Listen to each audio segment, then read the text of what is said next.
Hello，大家好，我係實德金融嘅 Ferris。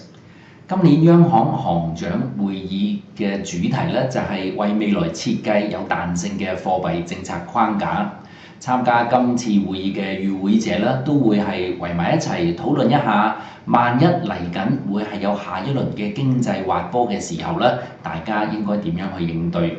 佢哋亦都會討論一下啦。依家好多主要經濟體面對緊低通脹、非常之低迷嘅經濟增長環境之下，點樣去實現佢哋嗰個嘅貨幣政策目標？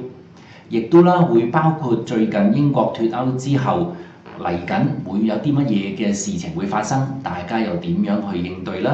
亦都會係包括中國針對經濟增長速度放緩一啲唔同嘅措施，去點樣去提振翻中國經濟嘅增長。當然重頭戲就會係聯儲局主席耶倫所發表嘅講話啦。耶倫發表講話嘅時間表啦，應該係我哋香港時間晚上10點鐘嘅。喺耶倫講嘢嘅前後啦，投資者可能都係會以買入美元啦作為一個迴避風險嘅策略。因此啦，喺我哋香港時間晚上10點前後啦，美元應該會有一個升勢。